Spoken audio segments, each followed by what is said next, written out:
as Lisa said, it's the end of the 2 days. Your stamina is amazing, and I'm standing up here wondering what the hell I'm doing here, because I stood in to do an extra talk and said that I'd say something about TV archaeology, and then was presented with this, the future of archaeology on television. Thank you, Lisa. She didn't tell me about that. So I spent Friday night toning down my normal archaeology in the media lecture so that it wasn't quite as rude about as many people as it was. And then I spent last night toning it down even more. But it's a personal view, shall we say, from somebody who did have a media career for a while, which I greatly enjoyed, even though I never was on Time Team. As I keep reminding people, it's amazing the number of times I go to do a talk somewhere and I'm introduced Julian Richards, who you may remember from Time Team. And I'm going, no, it was the other one that was on for only a few years. But it's something that interests me because it is, as I said in that talk to start with, a way of presenting archaeology to wide audiences. And the way that it's sort of changed over the years is interesting. So what I want to do is, I want to do a brief sort of then, now, and then talk about the future. Because, we've had some interesting discussions. In the Stalk the Speaker, sorry, the Meet the Speaker session, we had a discussion there about what the future of archaeology in the media was. So can we have the first of my images, please? Right. I think this probably sets the tone for the rest of the talk, doesn't it? Yes. Right. Hang on a minute. Can I reconstruct that pose? Right. You've recognised those two people, Mortimer Wheeler, Neil Oliver. The past, the present. Does this thing? Let me just tap it. No, it's not working. Is it? Oh, well, that's confusing because it's actually got the same one on here. Right. Okay, that's probably back to where I was supposed to be. Some of you may be old enough, antediluvian enough to remember animal, vegetable, and mineral. Anybody here that old? Anybody? Yay! Yeah, 1 or 2 people. It's extraordinary to think that in the 50s, early 60s, this was the face of archaeology on television. 3 crusty academics seated on a very uncomfortable bench with a turntable in front of them and a gentleman in a bow tie, Glyn Daniel, presenting them with objects that were supposed to be, they worked out whether it was animal, vegetable, mineral. But this was cutting edge. This resulted in Wheeler being voted TV Personality of the Year at the time. It was the start of archaeology in the media. Wheeler, of course, was the perfect person to do this because he was a great communicator. He was a great storyteller. He was somebody who would take objects and create stories from them. And he was roundly criticised for this by many of his peers because it was seen as being a bit beneath an academic archaeologist to appear on television.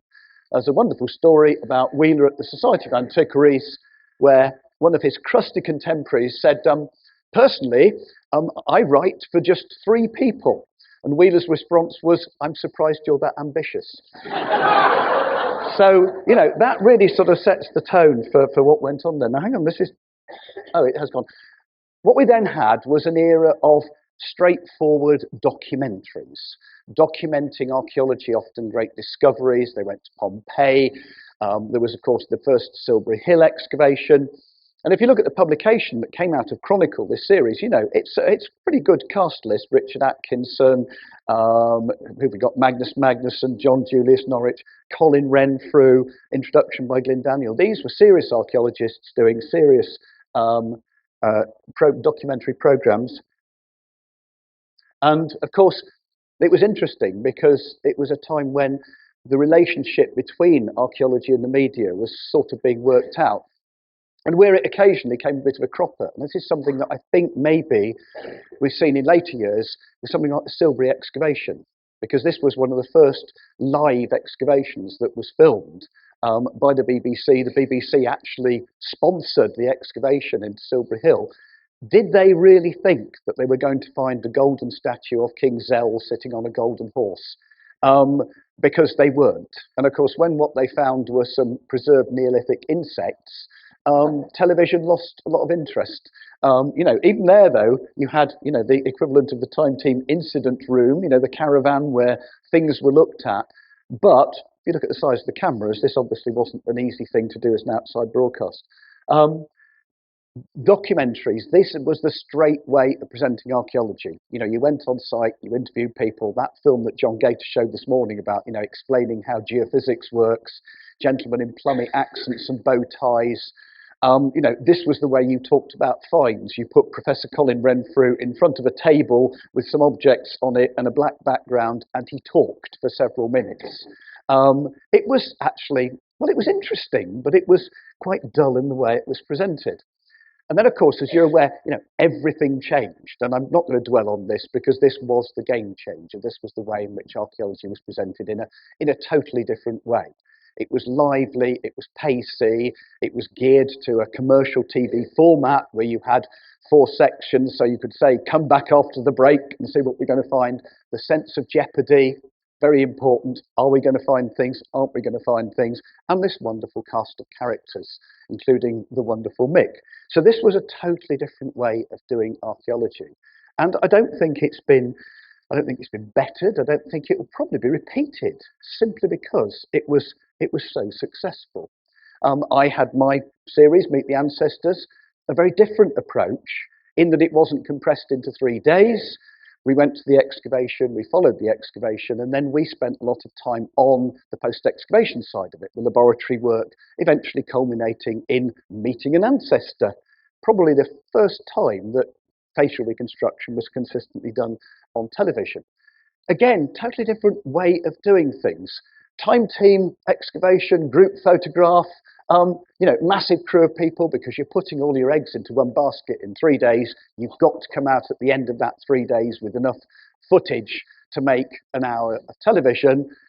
Contrast, producer, researcher doing the sound, and myself, 3 of us in a car traveling around the country, sometimes sleeping in tents, filming excavations as they happened over a longer period of time, because we weren't putting that sort of emphasis into it.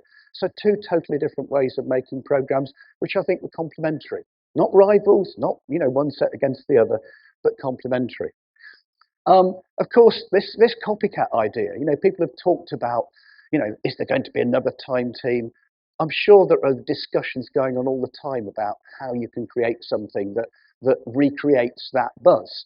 I always thought it was very funny with Meet the Ancestors in that Channel 4 came up with Secrets of the Dead, Channel 4 then came up with Tales from the Grave, the sound of the barrel being scraped was with Channel 5's Ancient Murder Mysteries, and then BBC even reprised the whole thing as History Cold Case.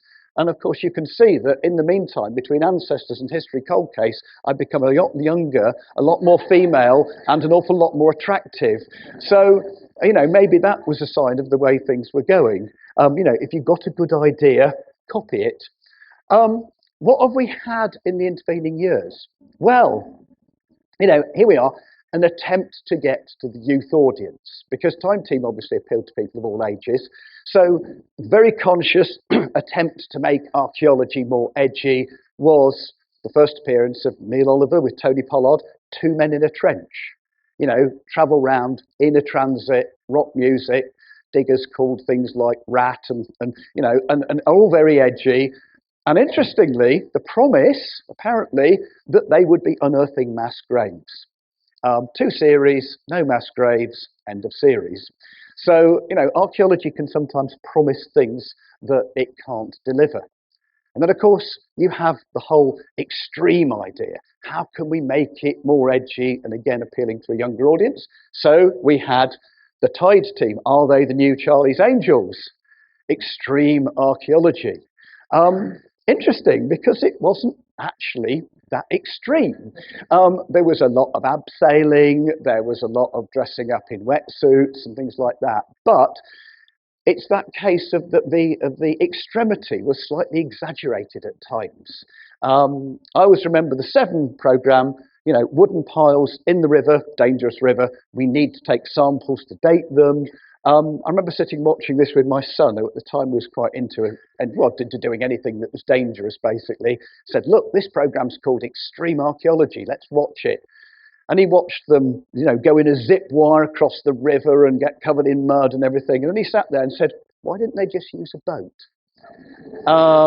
They could have waited till the tide went down and then just got their samples and floated off. And then he said, yeah, but that wouldn't make good television, would it? And there is that sense sometimes that extremity is over-egged. All sorts of things are over-egged. And I don't think it works sometimes because you're given the promise of something and it doesn't necessarily work. We've touched on the subject of metal detecting and treasure, and of course there was that one season BBC series, Hidden Treasure, which I personally thought was a complete disaster because it managed to upset everybody. Managed to upset the archaeologists, upset Helen, it upset the portable antiquity scheme, it upset the metal detectorists who felt that they were being portrayed as money grabbing. It was actually really quite stunning, wasn't it, that it managed to upset everybody that was involved in it, which was probably why there was only one series, because I don't think anybody would sign up to a second series. Is that right? Yeah, I thought as much. So interesting. Yes, I was asked if I might be interested in presenting it, and said no, I don't want anything to do with it. So it was made. It was interesting. Right, this is where I get really ranty. What I really, really hate is non-archaeologists presenting programs about archaeology. Do you remember Nick Knowles presenting Histrionics? Do you remember that? Well, hopefully, I'm glad you didn't. I'm glad it died a death. Alan Titchmarsh's History of the British Isles, which was actually quite a lot about archaeology. Richard Hammond presenting a Time Watch programme. No, you not remember these? This gets me really, really, really ranty because in two cases there, those presenters said it needs people like us to make history interesting because archaeologists are just boring old farts with leather patches on their elbows. That really annoys me. So my response to this is stick to fixing taps, stick to gardening, and stick to crashing cars, and leave archaeology to the archaeologists.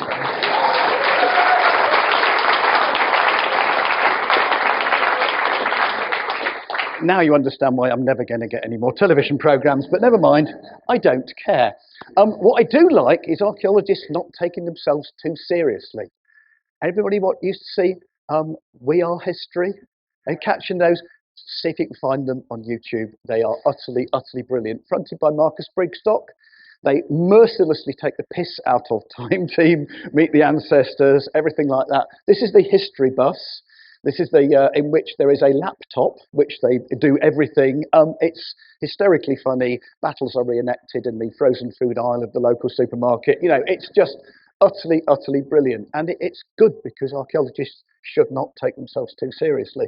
I also like the fact that Eddie Izzard clearly loves archaeology. Have you ever seen any of his riffs on this? Fantastic. Building a henge, are we? That's a fantastic idea. And I grew up in Europe where the history comes from. I was reminded when I went to look at the excavation that's going on today and was talking to Brendan, and I said, oh, you've got a short section of wall. Because have you ever seen that Eddie Izzard routine where he says, all archaeologists find is short sections of wall. There's a short section of wall and a short section of wall. And it's true. That's mostly what we find, especially when we're using geophysics. Isn't that right, John? Yeah. Oh dear. Oh, God. If looks could kill. So where are we today? What sort of programs have we got? What archaeology have we got on television today? Well, it's inevitable that what archaeology we do have on television is Tony's. Oh, Tony, yes, Tony's doing it. Tony, I didn't put you on this one because, but you're obviously still presenting archaeology to us. But by and large, we have a triumvirate of people who do all the archaeology on television. Neil, Alice Roberts, and Dan, who appeared a few minutes ago. And I have to confess that I do have a slight problem because of them, only Neil is an archaeologist. Dan's a historian, very good historian, but he's not an archaeologist. Alice is a brilliant anatomist, presenter, a person who makes science come alive. She's not an archaeologist. So why haven't we got archaeologists presenting our programs on television? occasionally they appear together. Do you remember the Celts programme? And this looks like a tragic scene from a sort of a drama about divorce and marital breakup, doesn't it? Alice does not look happy in that one. This was the Celts programme. The Celts, was it Celts Blood and Fire or something that they presented together? And so what we have is we have a lot of thematic programmes or a lot of chronological programmes. We've had them about the Celts, the Vikings, the history of Scotland, often presented by Neil, and then we get the sort of the one-off things as well. So, inevitably, there are programmes that include Stonehenge because people keep making programmes about Stonehenge, claiming that they've actually solved the mystery of Stonehenge. So we have these thematic ones, which are often repeating series that have been done in the past. So, when you look back through history, Magnus Magnusson did the Vikings, I did the Vikings, Neil's done the Vikings, soon somebody else will do the Vikings again, because these are things that can be repeated. There's new evidence, fair enough, there's new DNA techniques, those help to explain these periods. But you sort of wonder, when we're going to come to the end of this, we have Roman Britain, we have Saxon Britain, they're almost the equivalent of the extramural classes that Mick and I used to teach years ago. And then, of course, we have the magazine programme, which is Digging for Britain, which is essentially sort of current archaeology on television, because on an annual basis, and I'm not sure which series they're on now, it must be 5 maybe, it's a roundup to go around the country looking at excavations that are going on, cherry picking obviously the most interesting ones, because you're not going to go to the dullest ones, are you? And reporting on them. Now, I find it interesting that when that series first started off, there was a film crew on site. Alice would visit the site and interview the people. There was that element of engagement. A couple of years ago, things changed, and the television company decided that to make the programme more edgy and accessible, what they would do was that they would give the diggers cameras and get them to film stuff themselves. Now, this is the way it's changed, because now you have sessions in a laboratory setting afterwards where the excavator of the site comes in and you talk about the finds that have been discovered, interspersed with scenes from the site. Now, this is very interesting, but the main reason for doing it is because it's cheap. Because you're not sending cameramen out on site, you're actually just giving people a camera. Most people aren't actually natural camera operators or sound recordists, so the footage tends to be a little on the variable side. And I think it's a shame, because I don't think it captures the real excitement of excavations, which you can get if you go and visit the site, you embed yourselves with the archaeologists. Actually, that was the wrong word to use, wasn't it? Oh dear. If you become part of the excavation team, that's probably a better way of putting it, then you can actually understand the excavation, you can understand the wider context. This is a little bit, to me, it's a bit superficial, and I don't think it serves archaeology very well. Yes, it does tell people about what's going on, but perhaps not in the way that I would like to see it told.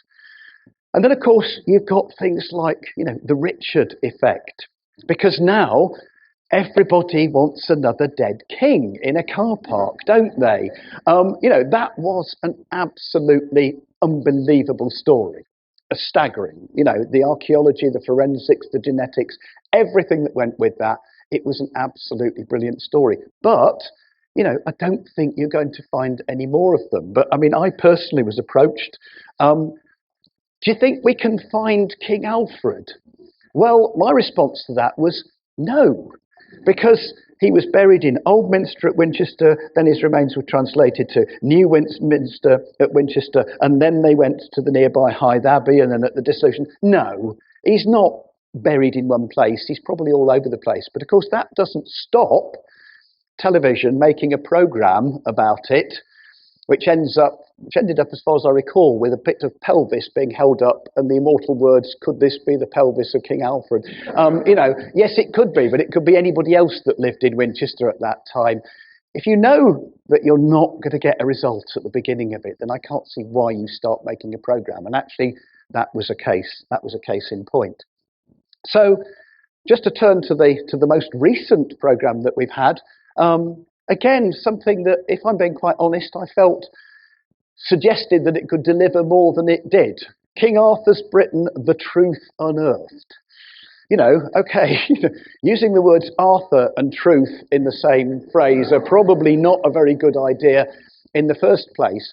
If it had just been about Tintagel and the amazing discoveries that have been made at Tintagel and the fact that this was an international trading port with contacts all over the place, then, you know, that would have been interesting. But I think it promised more than it could deliver. So I wasn't totally and utterly convinced by that. I don't know what are, you know, inevitably, as I say, people are going to carry on making programs about iconic sites, especially when somebody's got a new theory to peddle. And this is sometimes the problem, in that things are agenda driven. The questions that television will ask is, well, what's new? Is there a new idea? Is there a new theory? And it doesn't matter how batty sometimes your theory might be. If you've got a new theory, you'll probably get a program made about it. So, you know, that's something that's going to continue. Just as a sort of music. Where's the musical accompaniment coming from? Somebody's phone, isn't it? So, okay, I thought that was quite nice. I thought that was, you know, a bit of musical accompaniment. Just as a sort of personal and highly cynical take on something like Stonehenge, my first involvement with television was in 1995, when we did an experiment for a series called Secrets of Lost Empires. Now, how about that for a series title, in which the BBC, who had a lot of money at the time, made 40-ton upright replicas of the biggest stones at Stonehenge and a 10-ton lintel, and then we dragged them around a field, we got them upright, we put a lintel on top, a genuine full-scale experiment. We got 140 people dragging this stone, and the 3 people at the back pushing, who I've never quite understood what they thought they were contributing to this. But it was real. I know. It was real experimental archaeology with no certainty that it would work, which is what a proper experiment should be. We now have those stones. I rescued them from Larkhill Army Camp, and they're now at a friend's farm in North Wiltshire. And we want to recreate the whole sort of experimental thing, but open it up. Anybody that's got an idea as to how Stonehenge was built, you can come to us. We'll have a go. We'll provide the people, everything. It's great. It's about Stonehenge. It's going to include nutters, if I can use that word. It's going to include real engineering, sense of jeopardy. I think it could be brilliant. The exact response from a commissioning editor at the BBC when I pitched this idea was, I don't see a programme in this. And I thought, really? You don't see a programme in this? Well, actually, I think it leads me to my end quote, my question mark, and a quote from Mick. I don't think I shall ever understand how or whether the minds of television and commissioning editors work. That's what Mick felt about it. I don't know. What is the future for archaeology on television? Personally, I've always said that what I'd like to see is real archaeology presented by real archaeologists in real time, and that is something that I think would actually serve our discipline very well. And I think hopefully that's something that Mick would approve of. Whether we're going to get that, I don't know, because like Mick, I don't understand how the minds of television commissioning editors work. I've given up trying to understand it. Let's have a discussion about this. Let's just have a quick talk now about where we're going to go in the future. Thank you.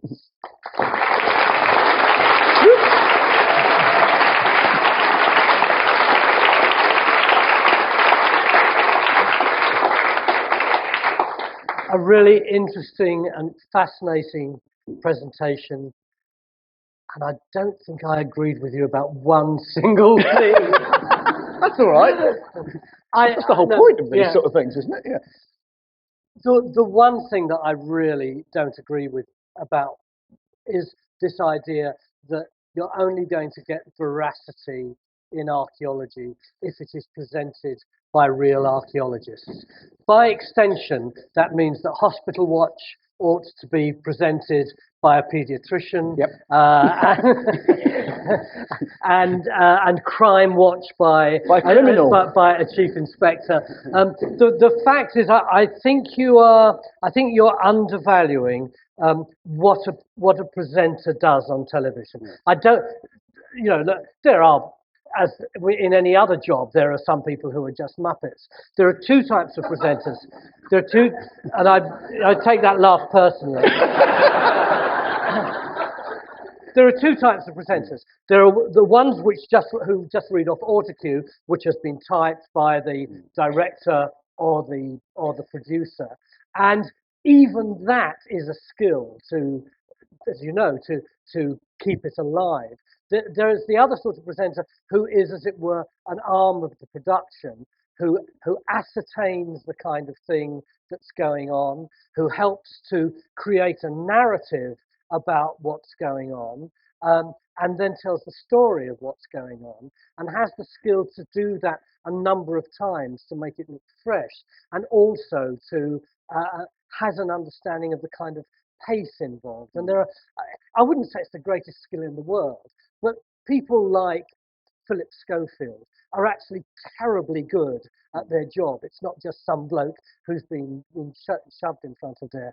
And I think the reason, I said earlier that there had only ever been 2 archaeologists who, on Time Team in the 20 years, who'd suddenly lifted the programme from the moment they came there. One was Francis Pryor, and the other, of course, was Alice Roberts. And I don't think it's any coincidence that Alice has continued to be shown so much on television. The fact is, she is damn good at her job. And okay, she isn't and hasn't and has never pretended to be an archaeologist, but she has worked in a discipline which understands the process of archaeology. She's sympathetic to archaeology, and she gives space to archaeology. And in a way, if you had an archaeologist presenting a television program who didn't have those skills, it would make it much, much duller, and it may be that a coterie audience would actually adore it, but it wouldn't last on television for very long. Secondly, they would be unlikely to be able to give space to the archaeologists to express themselves in the way that they would want to. And thirdly, they probably wouldn't have the interviewing skills which are required to make it work. Why should they? Why should an archaeologist have any more of those skills than anybody in any other in any other walk of life? You can do it. You find it easy, but there aren't very many people who do it. What I would argue is, let's get the best people possible to interrogate archaeology, and let's up the budgets. I think one of the most important points that you made was about how the latest Alice series doesn't work nearly as well now because they have people with little cameras on their heads. And as you said, it's because the budget isn't around to do that. Rather than insert necessarily a real archaeologist in, I would say let's have 20% more money so we can make the kind of programs that we all want to engage with. That's my point. Anyway. Okay. No, come on, he's just insulted me. Not you, your argument. Questions for Julian? Yeah.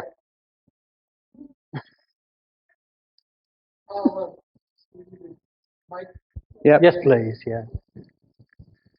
I just wonder about the Alice Roberts program. And you said that you thought when it went to the archaeologists doing it on site, it was done for a bad motive.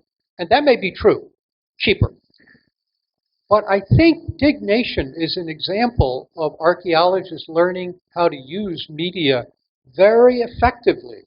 And I think the future of archaeology may be at that ground level, not driven from the top with we will decide who will go where and we will pick, but archaeologists may go straight through media to an audience that, well, look at this. Yeah. Yeah, no, I mean that may well be the case, but I think they're two different things. I think the immediacy of broadcasting, live streaming from an excavation, that's one thing.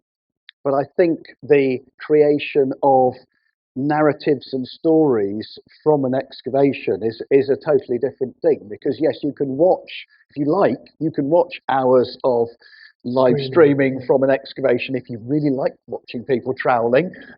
That's great, and that does bring people into the trench. But I think if you want the story of that excavation and its context, then you're going to have to do something more with it. So I just think that they're two completely different things. It did work really well on the Big Royal Dig, where you had both of those things. And the man who produced it has just put his hand up, I've noticed, where on one hand you had a series of programs made by highly skilled program makers, but also that they ran a live stream on another channel at the same time. So if you were like us, a bit kind of nerdy about archaeology, you could just watch it at the pace that it unfolded, and that did get very good viewing figures. This is Jeremy, who presented. Who produced most of our live programs. Yeah. He's the best live producer I know. Thank you. I just wanted to add one point to that, and I totally agree with what you've just said. But the occasion that hit me most was the first live that we ever did, that I directed, which was with Tony in Turkdene in 1997. And one of the things that Channel 4 did was to put what at that time was, relatively speaking, an extraordinary amount of resource into the online presentation. And they sent a team of, I can't remember, 6, 7 people, and they sat in the barn that we had as the incident room. And when we weren't on air, which was obviously most of the time, they were pumping stuff out online. But the biggest story, they got something like, we got audiences of, I don't know, 1.5 million or something, and they got 1.5 million hits, which at that time was just way off the scale in terms of interest in a live event on the internet. But the big story on the internet was not simply the archaeology, it was where are we digging? Because the site was sensitive, we hadn't said. And it created a whole narrative that was completely outside the archaeological narrative that we were trying to tell. But it drove people to the program, so that was great. So all I would add to the point that's been made is other dimensions give you other narratives, and they can work symbiotically to great effect. That one was just happenstance. But there was a whole set of blogs and things that just mushroomed chat rooms. Where are they digging? Where are they digging? People were picking up clues. And for the first day and a half, it was this completely unpredictable narrative that drove people onto the web and into the program. So don't be afraid, if you're thinking about ways of telling archaeological stories, to tell a story that isn't archaeological. It works. Another question. I'm struggling a bit with the light here. Oh yeah, okay. So I enjoy watching presented programs by non-archaeologists because I think they add another dimension. But if you want archaeologists to be able to present archaeological programs, should they be taught to communicate during their archaeology course? Because I think that television, the way we view, is changing, and DigVentures is wonderful through social media. And young people, they don't watch television in the same way anymore. They're going to get it through YouTube. They're going to watch it on Periscope. They're going to watch it through Twitter. So if you want to do a social media-based sort of consumption of archaeology and make it more professional, rather than with the GoPro cameras and the fuzzy sound, should they be taught the media skills they need during their archaeology course in order to make that happen?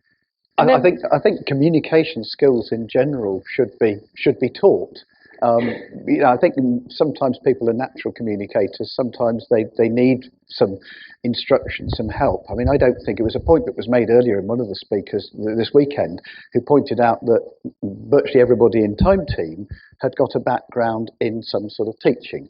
Why was Mick so good? Mick was so good because he'd spent years teaching people like Tony, and in extramural classes, women's institutes, everybody. He'd been talking to people and was aware of how to convey sometimes complex ideas, not by dumbing them down, but by making them understandable, by not talking the sort of jargon that a lot of archaeologists used to tend to talk.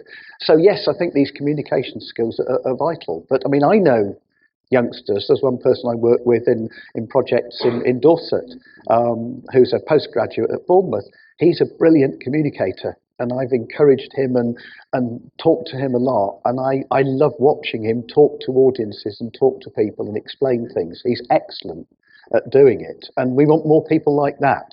So yes, teach those skills, because they're incredibly important life skills. No matter what you go into afterwards, if you can communicate, it's going to be a help to you in the future. The other thing, of course, that Mick had, which has driven so many of the great BBC documentary series, is passion, isn't it? Yeah. You know, the passion just came out of his eyes every time he spoke, just as they did with Jonathan Miller and a host of all those great presenters. And I think that regardless of what occupation people are in, if they are a little bit withdrawn, or if they try and cover themselves over with a carapace of intellectual knowledge. But you see, isn't this then arguing against what you've just said? Because my feeling is that it's the archaeologists who are going to have that passion for what they do, for what they've dedicated their life to. So they're going to be the ones who put it over with that real, genuine passion, which is why I get narked when I see people who I don't see it in their eyes. I don't see it in the way they're saying things. Yes, they might be professional presenters. You know, they might be the gob on a stick, as we all know that's how they're referred to sometimes. They're very good at doing that, but they haven't got that passion. And that's what I would argue we need. You've all got it, haven't you? Because you're here this weekend being involved in archaeology. I'm getting really ranty now. I don't want to carry on a two-way argument for too long, so I'll just be very diplomatic and say, having interviewed archaeologists for 20 years, I haven't always noticed that passion at the fore. Ooh. Well, you've never interviewed me. Can I just make one point? One thing that came up in the discussion earlier on that I'd forgotten was the fact that there are some amazing long-term archaeological projects that go on in this country. Yeah. And what I've always found unfortunate is that there isn't the means to start documenting those from the beginning and show the whole process as they go on year after year, simply because, you know this, Tony, as well, commissioning editors won't commit to long-term things generally, will they? They want something that's going to have a finite time. And if you say this project's going to go on for 8 years, in 8 years' time, is anybody going to be broadcasting programs like that? So they won't put the effort into it. And I think it's a huge shame, because those show the way projects evolve and results come out. And it would be wonderful to be able to do that. Yeah, Shapwick is the perfect example of that. Both you and I know, would love there to have been a television, like 7 Up. Do you remember that series 7 Up? To have one of those about Shapwick would have been brilliant if you'd pitched that to a commissioning editor. Nobody's going to. No way were they going to buy it. This is the frustrating thing, isn't it? Somebody else. Gentleman. Here he comes. No, gentlemen. I think you should identify yourself. Oh, it's him. I think you tackled an extremely difficult subject, asking the question with archaeology on television, when most of the television industry is absorbed with asking itself with a television as a whole. And that I'm not trying to be glib there. That's a fact that the core channels, the channels that have commissioning editors, are all fighting for their lives, really, and they're fighting at the moment with drama as their key weapon, with the budgets for drama going up by in tens of millions of pounds every year, and most factual subjects on television having diminished budgets year by year. And so I think, to be honest, the question is probably misplaced today, because you have the answer in front of you, that archaeology of the sort that you are talking about will probably not have a future on television as you recognize it. what will have a place, continue to have a place for the foreseeable future, is the sort of thing Tony was talking about, off to Egypt, a bit of pharaonic history, a bit of tomb digging. There'll be, there'll be more Stonehenge films. There'll be more secrets of the whatever, secrets of the places that we've dug secrets up, or told the same stories year after year on secrets of the secrets, absolutely, on National Geographic or to an extent the fringes of Discovery Channel. But in terms of the television channels that we understand as being core in front of us, archaeology is not likely to be there. Sorry, I won't go on much longer. The reason that Time Team, in a sense, faded away was money. It was a very, very expensive program. And it had a job to do, and it carried on doing that job, but what it did was to fund archaeology. Because without funding it, it didn't have the stories. That was too expensive. The return on investment for a channel spending that money became less and less viable. And that will to seek a return of something of that nature on mainstream television is simply, as far as I can see, out of the question. However, the answer is here. The answer is in the internet. Tony said, "Oh, if only we could follow Shapwick." Well, you can.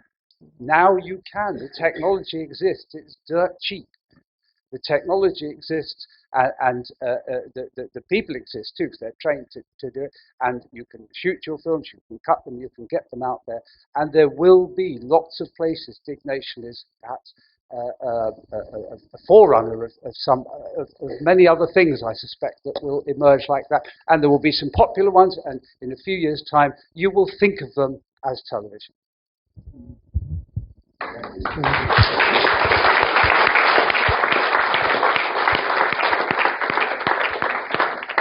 In one sentence to endorse that, that's why I got involved with DigVentures.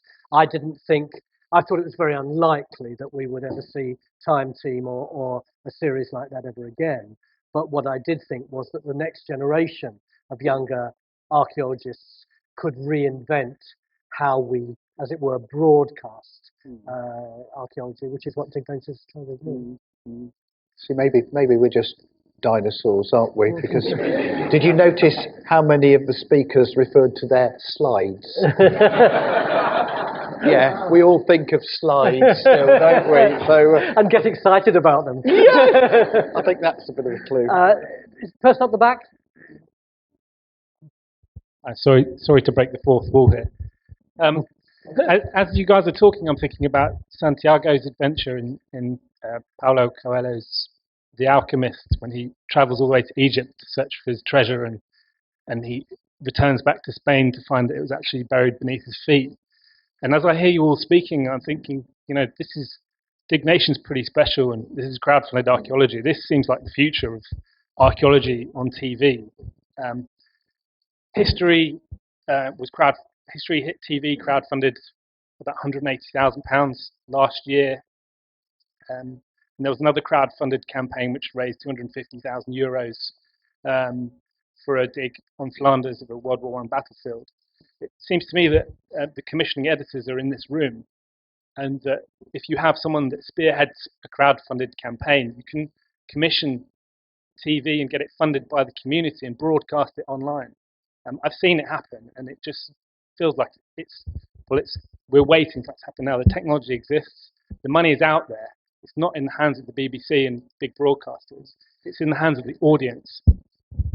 And that audience is ready. And it's just about communicating with them and breaking through the technological barriers. And DigVentures are doing that. That's the treasure.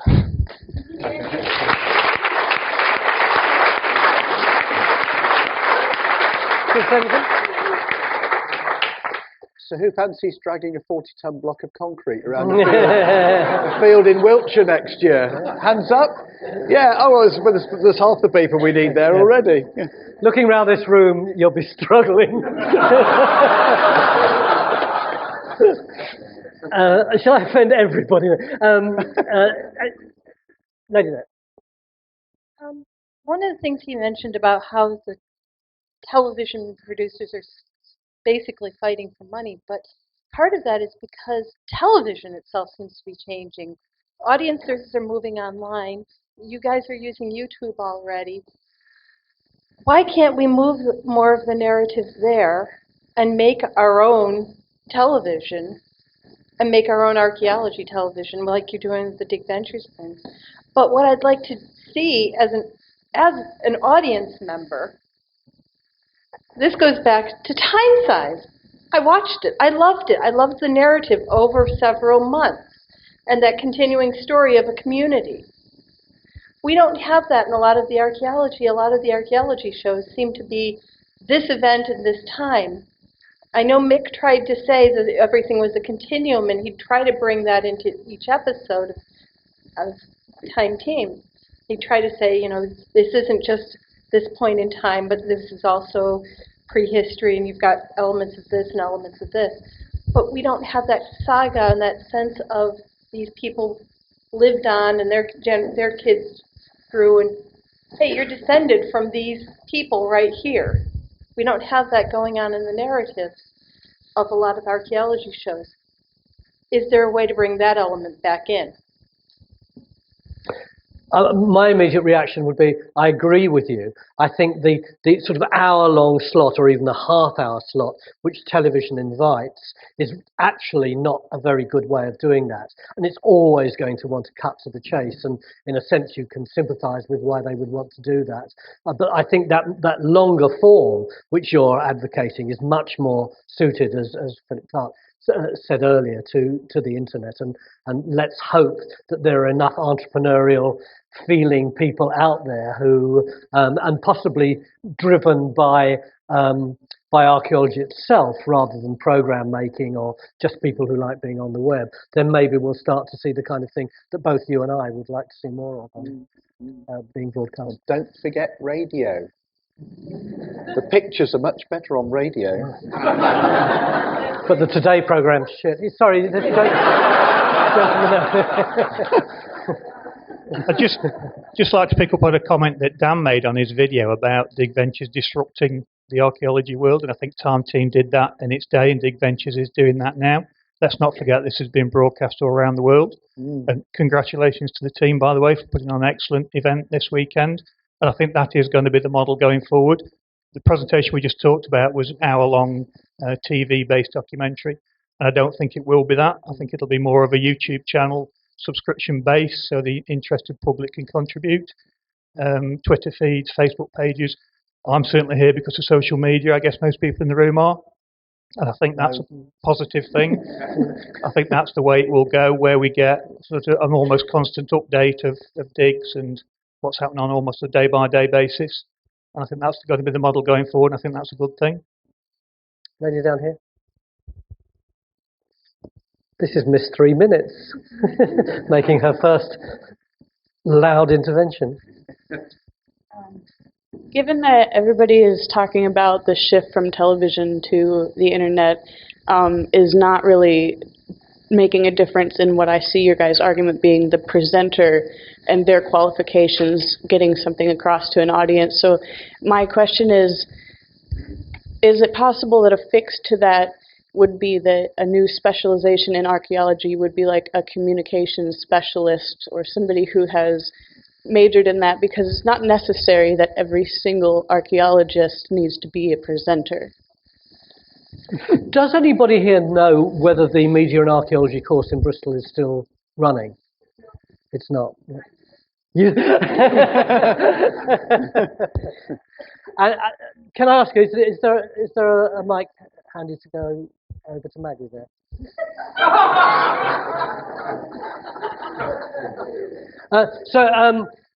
Maggie, this was the Media and Archaeology course at Bristol University, which was set up very much to address the kinds of concerns that both Julian and I have articulated. What was the course like? Was it a good course? Yeah, it was a good course. I did it near the end when we still did our placement with Time Team, so it had a bit more relevance then. But it actually allowed me to get into DigVentures, so I do the videos, I help make the social media stuff, so it was really applicable for where it's going now.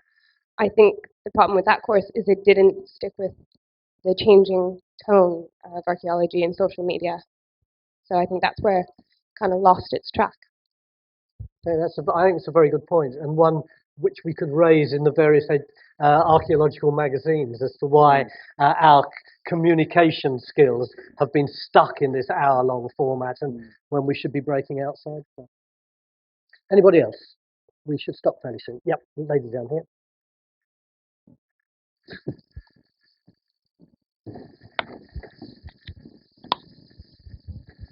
I think there is room on television for archaeology. And I think something like Spring Watch or Autumn Watch should be really good. And you could have a cliffhanger. What's underneath this rock? Find out tomorrow. You know, you could popularise it. It needs to be popularised. We need more money getting into archaeology. And to do that, you need to be popular. And television is a mass media. It garners much more than the internet still. So, yeah, I think there is a place for archaeology on television. And I think it's up to guys like you to pitch the right idea. Plus, we've had our legs slapped there. Sorry, life's too short. I've spent too much time trying to persuade commissioning editors who I don't understand how they think, and I've given up. There's lots of other things that I want to do, to be quite honest. Can I just go back to Philip Clark over there? If there's a mic, just okay. Where I'm pointing.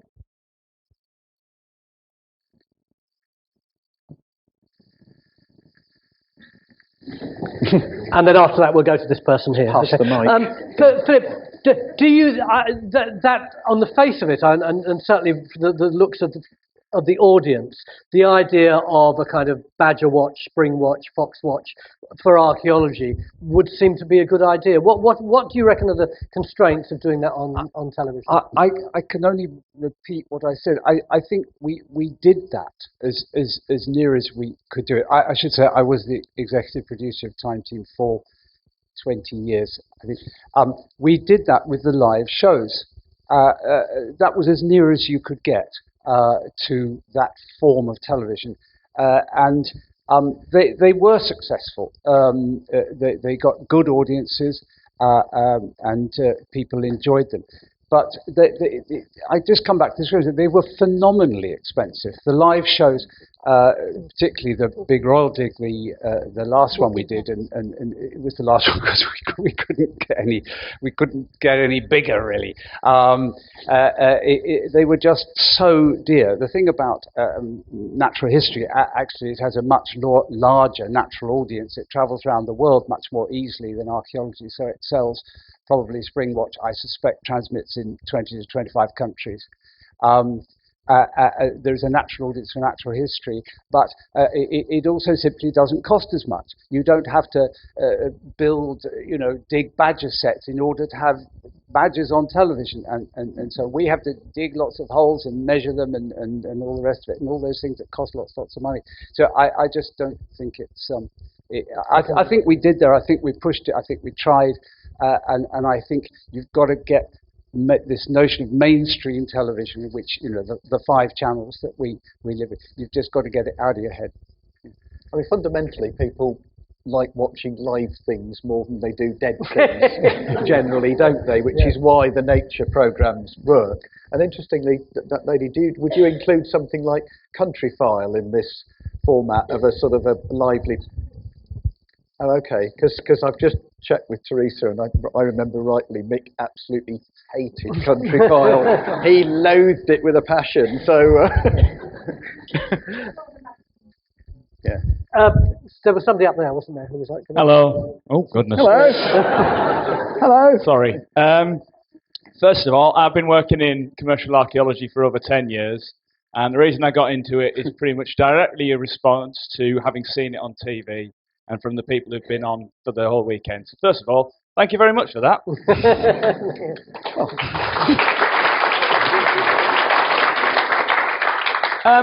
If we are, well, as a lot of people seem to be thinking, moving towards the community side of things, the way that it's moving onto the internet, and budgets are being cut from factual TV programming, is there an advantage of trying to push archaeology into some other strands of TV? So that it's being seen in more places, pushing it into the drama side of things, into comedy and into the children's entertainment in a way that if people see it, maybe they'll have an interest in going. Because I'll be honest, my other influence was Indiana Jones, and I can't get away from that. Yeah, my hero. A final comment from you, Julian, and then we ought to. Well, I'm just thinking perhaps we ought to have Phil dressed up in a clown suit presenting archaeology.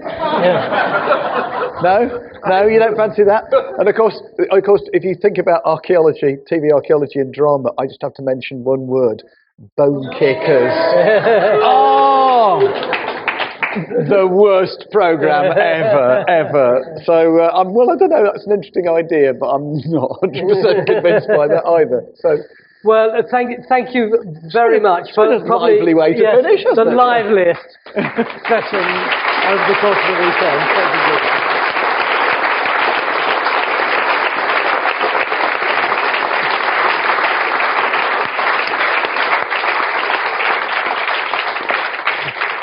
End of my career.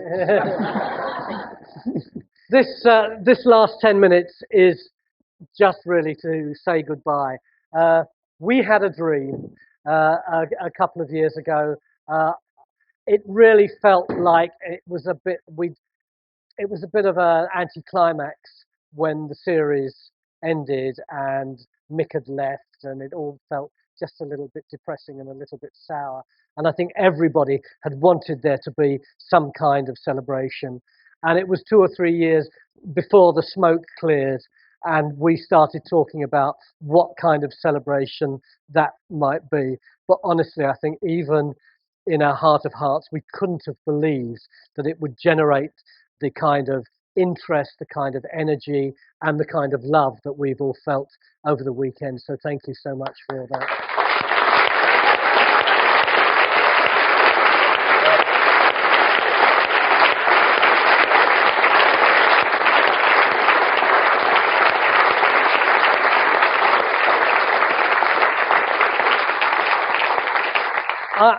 I know so many people, as soon as I go out that door, have been saying, what next? What are you going to do next? I imagine, and I will throw to you in a minute to really answer that, but one answer is we're going to have to think a lot. Another answer that has come up into my mind, and I've just been talking to people in the last 2 or 3 hours about this, and we'll have to work out whether or not this is possible, is that we could do yearly a series of Mick Aston Memorial Lectures. The hunger that we've had from you all, and we've never had less than just a few seats at the back throughout the whole weekend empty. And the fact is, there are still so many mates of Mick's who are high-powered academics who would want to share the kind of feelings that we've had over this weekend and would be able to tell you really ripping good stories is really huge. So that's my first thoughts to throw into a pot. But apart from that, I just want to say a huge thank you to DigVentures, which is only a new organisation, a visionary organisation, and in many ways is learning on the job. And I think it was really courageous of them all to set this up for us. And I thank you all from the bottom of my heart. My team put their hands up, please.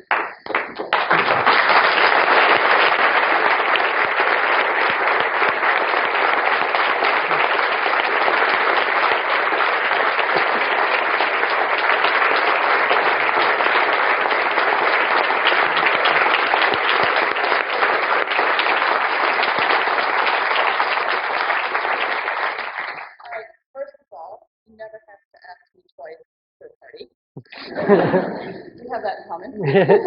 Second, this was an experiment, and that was one of the things that was really inspirational about Mick. He wasn't afraid to make a mistake on television in front of all of you. He wasn't afraid to chase an idea.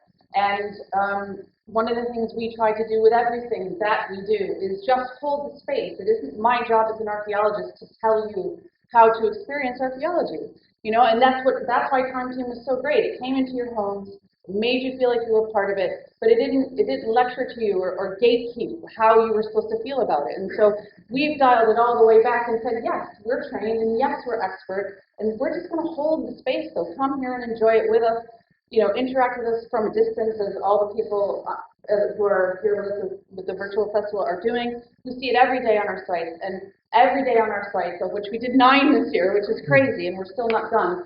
People are still telling us how much they missed that and how much myth was responsible for that feeling. So, this could have gone really wrong, and it didn't. So I'm profoundly grateful, and also for the many kind words that all of you have shared with us about how well it went for you, and it's different for each of you. So again, that's just holding the space to let it happen. And I think that archaeology can get it right on new media. Archaeology can get it right. But we as archaeologists have a responsibility to stop thinking that we know how to help you understand what we do. Just sharing the passion. I mean, I'm sure some of you have seen the videos from our sites where I'm like squealing and hugging David and making people jump up and down with me, but I can't help it. That's how I feel about what I do every day. That's how I felt about being here all weekend. So I think the next thing that we do, Tony, has to there already are mixed F's and memorial lectures, so I'm going to recognize that that's something that already happens. But I think the idea of taking mixed ideas and mixed energy, we themed the conference around his research interests, and if we are going to do this every year, how do we do it by keeping it fresh? And mixed ideas have continued to grow, and now we're looking how archaeology can do more. Archaeology can do more than just amazing research. Archaeology helps communities, it helps economically, it helps with well-being, it helps with sense of place, it helps people who live in areas who have nothing understand why they're there and what's special about why they're there. So I think if we're going to do this again, it has to capture that, and it has to do more, and it has to go just a little bit farther, as I know Mick probably would be doing himself if he had the chance to. So, I mean, stay tuned, right? And we have another couple sites coming up this year. We've got some amazing things planned for next year. We will take as many of you along with us as we can, both in our trenches and on our channels. So, yeah, that's pretty much it. Thank you for coming.